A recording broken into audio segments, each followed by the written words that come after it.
October 2015 CIA headquarter Virginia. John Brennan একটি অপরিচিত নম্বর থেকে একটি কল পান। ফোনটি একটি বাচ্চা ছেলে করেছে বলে মনে হচ্ছিল। সেই বাচ্চাটি জনকে বলে যে সে সিআইএর সমস্ত সিস্টেমকে হ্যাক করে নিয়েছে। এই কলটিকে একটি প্র্যাঙ্ক কল হিসাবে বিবেচনা করা হতো যদি এই কলটি একজন সাধারণ মানুষকে করা হতো, কিন্তু জন ব্র্যানান সেই সময় বিশ্বের সবচেয়ে ক্ষমতাধর গোয়েন্দা সংস্থা সিআইএর পরিচালক ছিলেন। কল করার কথা তো ভুলে যান, তার ব্যক্তিগত মোবাইল নাম্বার জানাটাও বড় ব্যাপার। এই গল্পটি সেই দুটি বাচ্চার যারা সিআইএর সব সিস্টেমকে হ্যাক করে আমেরিকার মতো সুপার পাওয়ারকে হার মানিয়েছিল। এই গল্পে হ্যাকার আছে, আমেরিকা আছে, প্যালেস্টাইনের গল্পও আছে। কারা ছিল সেই দুটি বাচ্চা ছেলে এবং কেন, কিভাবে তারা এত বড় কৃত্যি সম্পন্ন করেছিল? কি ছিল তাদের শেষ পরিণতি?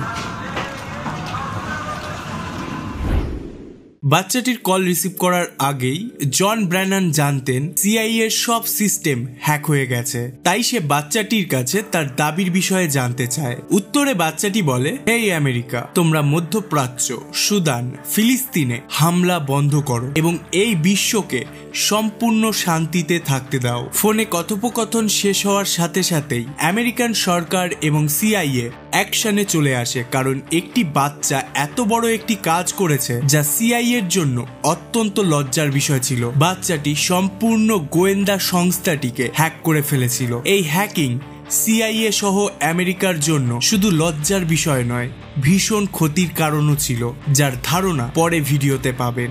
বন্ধুরা, সিআইএ এর এজেন্টরা কেবলমাত্র তখনই নিজেদের সম্পূর্ণ পরাজয় স্বীকার করে যখন তাদের আসল পরিচয় প্রকাশ হয়ে যায়। এমনকি ভার্জিনিয়ার ল্যাঙ্গোলে সিআইএ এর সদর দপ্তরের অভ্যন্তরেও একটি স্টারবাকসের শাখা রয়েছে, যে কাপগুলোতে সিআইএ অফিসারদের জন্য কফি পরিবেশন করা হয়। সেই কাপগুলিতে না থাকে কোনো স্টারবাকসের লোগো বা এজেন্টের নাম।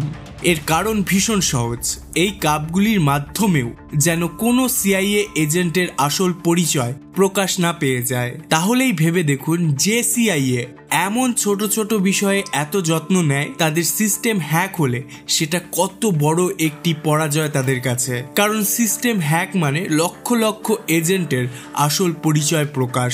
তদন্ত শুরু হলে দেখা যায় আমেরিকা থেকে অনেক মাইল দূরে ইংল্যান্ডের লিস্টার শহরে 15 বছরের এক বাচ্চা এই ফোন কলটি করেছিল। বাচ্চাটির অনলাইন পরিচয় ছিল ক্র্যাকা ইউথ অ্যাটিটিউড নামের একটি হ্যাকিং সংগঠনকেও তৈরি করেছিল। তবে কিভাবে এবং কেন সে সিআইএ কে হ্যাক করেছে তা জানতে আমাদের আরো কিছুটা ফিরে যেতে হবে। 2008 সাল, যেখানে গল্পটি শুরু হয়েছিল। আমেরিকার ভার্জিনিয়ার রাজ্যে ডিফল্ট নামের একটি ছেলে বসবাস করত। সে ভিডিও গেম খেলতে খুব পছন্দ করত। মোর স্পেসিফিক্যালি সে গেম জিততে পছন্দ করত।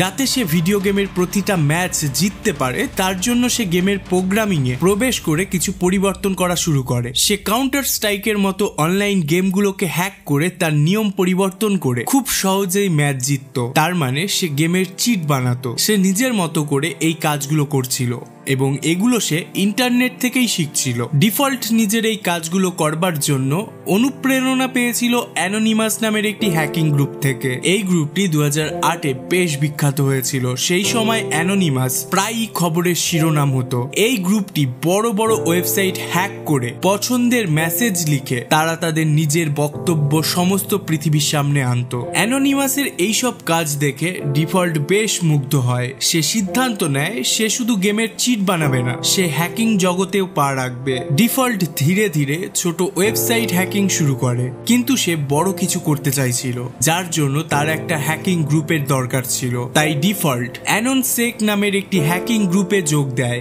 এই গ্রুপটি ইতিমধ্যে অনেক ওয়েবসাইট হ্যাক করেছিল, তবে এই হ্যাকিং বেশিরভাগই রাজনৈতিক উদ্দেশ্যে করা হয়েছিল।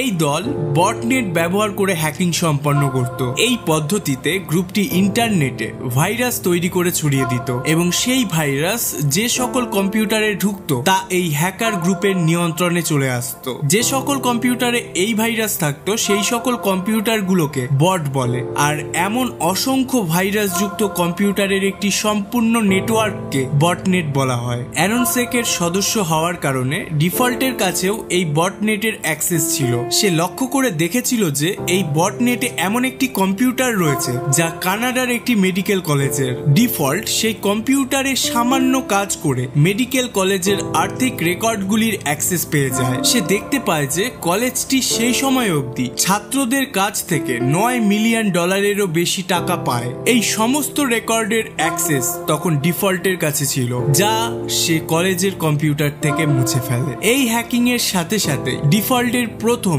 পেশাদারি হ্যাকিং সফল হয়, কিন্তু এই হ্যাকিং এর জেরে মেডিকেল কলেজের পুরো ব্যবস্থাটাই ভেঙে পড়ে। ডিফল্ট প্রথম হ্যাকিং দুষ্টুমি থেকে করেছিল, কিন্তু পরের হ্যাকিংটা রাগ থেকে করেছিল। ডেনমার্ক সরকার তাড়াতাড়ি করে একটি লজ্জাজনক আইন পাশ করে নিজেদের পার্লামেন্টে, যে আইন অনুসারে প্রাণীদের ওপর যৌন নিপীড়ন করা যেতে পারে। সারা বিশ্বের প্রাণী অধিকার কর্মীরা সহ প্রাণী প্রেমিকরা এই খবরে ভীষণ দুঃখ পায়। তারা বিরোধিতা শুরু করে। ডিফল্টেরও নিজের একটি কুকুর ছিল যাকে সে ভীষণ ভালোবাসত। অতএব এই আইনের কারণে ডিফল্ট ভীষণ রেগে যায়। সে ঠিক করে সে তার গ্রুপের সাথে ডেনমার্কের অফিসিয়াল ওয়েবসাইট হ্যাক করবে। যেমন ভাবা তেমন কাজ। সে ডেনমার্কের অফিসিয়াল ওয়েবসাইটে একটি অশ্লীল বার্তা লিখেছিল, যেখানে লেখা হয়েছিল, আপনি কি জানেন যে আপনার সরকার প্রাণীদের প্রজননের অনুমতি দেয়? শুধু তাই নয়, ডিফল্ট নতুন বটনেট ব্যবহার করে এই আইনের পক্ষে যে সমস্ত ওয়েবসাইট তৈরি করা হয়েছিল সেগুলিকেও আক্রমণ করে বন্ধ করে দিয়েছিল।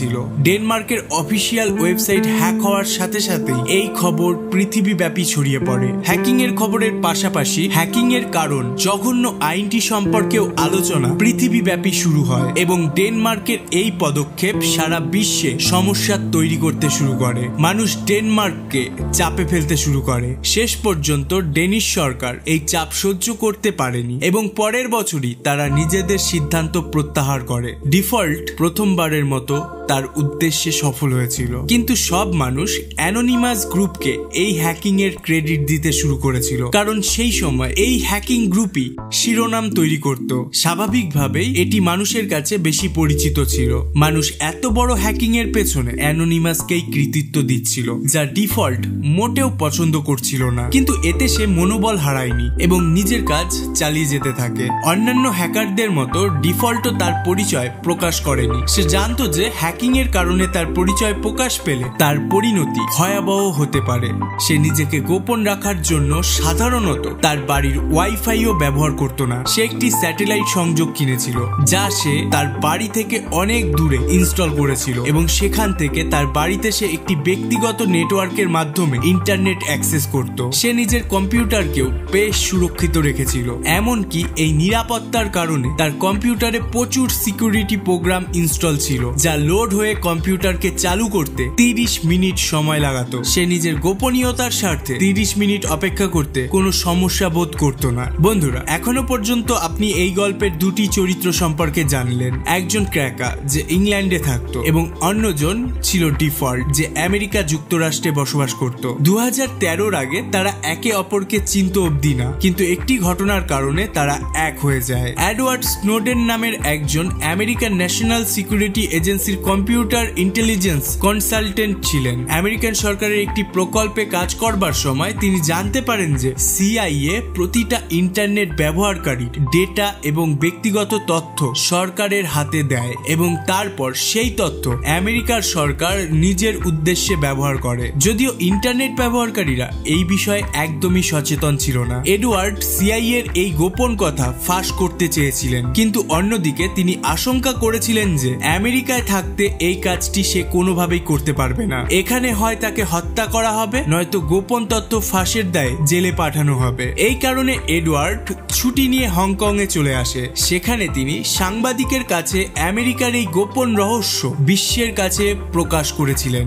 এই খবর ফাঁস হতেই সারা বিশ্বে আতঙ্ক ছড়িয়ে পড়ে। লোকেরা ক্রুদ্ধ হতে শুরু করে, এটা ভেবে যে তাদের ডেটা তাদের অনুমতি ছাড়াই ব্যবহার করা হচ্ছে এবং তাদের সকল কার্যকলাপকে প্রতি মুহূর্তে নজরদারি করা হচ্ছে। এই ইস্যুটির জন্যই ডিফল্ট এবং ক্র্যাকা একে অপরের সংস্পর্শে আসে। এমন নয় যে তারা ফিজিক্যালি মিট করেছিল, তারা একে অপরের কাজ সম্বন্ধে জানতো। পরবর্তীতে তারা অনলাইনে মিট করেছিল। তারা দুইজনই আমেরিকান সরকার এবং সিআইএ কে একটি উচিত শিক্ষা দেওয়ার সিদ্ধান্ত নেয়। তারা সিআইএ কে এটা উপলব্ধি করাতে চেয়েছিল যে যাদের ব্যক্তিগত তথ্য ফাঁস হয় তাদের কেমন অনুভব হয়। ক্র্যাকা এবং ডিফল্টের উদ্দেশ্য ছিল এক। ডিফল্ট তার জনগণের গোপনীয়তা নষ্ট করবার জন্য মার্কিন যুক্তরাষ্ট্রের কাছ থেকে প্রতিশোধ নিতে চেয়েছিল। এদিকে ক্র্যাকার কাছে আরো একটি কারণ ছিল, সেটা হলো আমেরিকার সাপোর্টে গাজার উপর হামলার প্রতিশোধ নিতে চেয়েছিল ক্র্যাকা। তাই উভয়ের শত্রু ছিল আমেরিকান সরকার। প্রথমত তারা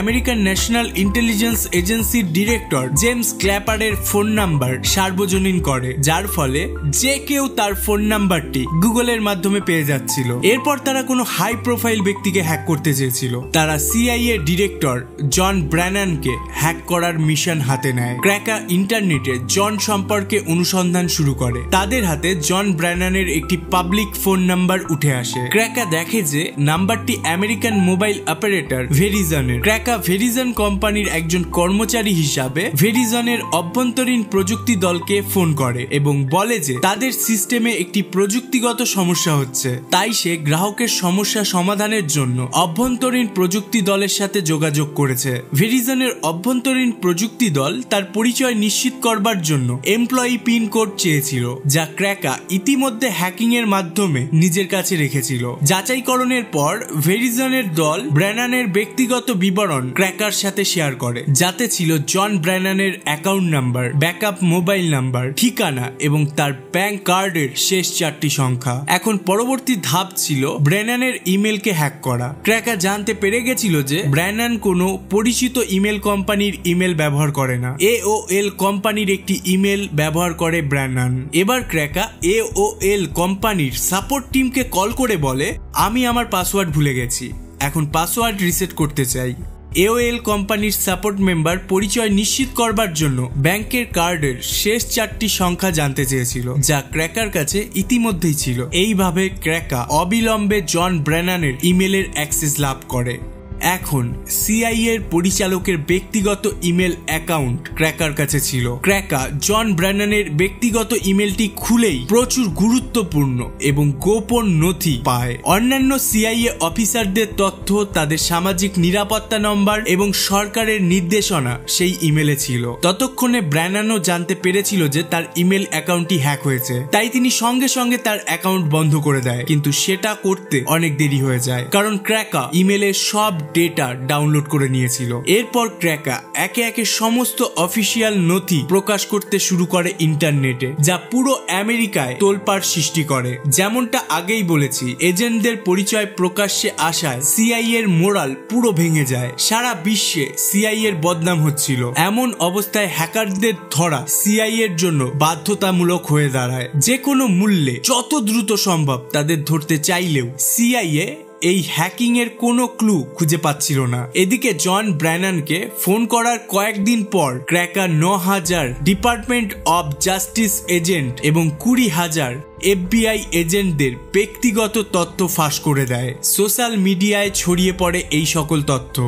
এত কিছু করবার পরেও ক্র্যাকা আরামে জীবন কাটাচ্ছিল। ক্র্যাকা ভেবে নিয়েছিল যে তাকে ধরা সম্ভব নয়, কিন্তু অন্যদিকে ডিফল্ট, যে ক্র্যাকাকে সাহায্য করেছিল এই হ্যাকিং এ, সে বেশ উদ্বিগ্ন হতে শুরু করে। সে ভয় পাচ্ছিল যে যদি সে ধরা পড়ে তবে তার সর্বনাশ আসতে চলেছে। ডিফল্ট হয়তো কখনোই ধরা পড়তো না যদি সে নিজের উদ্বিগ্নকে কন্ট্রোল করতে পারত। সে মাতাল হয়ে তার বন্ধুকে বলে ফেলে যে সে সিআইএ হ্যাকিং এর পেছনে ছিল। কয়েকদিন পর FBI ডিফল্টের বাড়িতে অভিযান চালায় এবং তাকে টেনে নিয়ে যায় FBI হেডকোয়ার্টারে। জিজ্ঞাসাবাদে ক্র্যাকার নামও উঠে আসে, যাকে ব্রিটিশ পুলিশের সহায়তায় গ্রেপ্তার করা হয়। ক্র্যাকার আসল নাম ছিল কেন গ্যাম্বেল এবং ডিফল্টের নাম ছিল জাস্টিন গ্রে লিভারম্যান। অল্প বয়সের কারণে ক্র্যাকাকে 2 বছরের কারাদণ্ড দেওয়া হয়েছিল, যেখানে ডিফল্ট সরাসরি সিআইএ হ্যাকিং এর সাথে জড়িত না থাকা সত্ত্বেও 5 বছরের কারাদণ্ড ভোগ করে। উভয়ই আজ জেল থেকে মুক্ত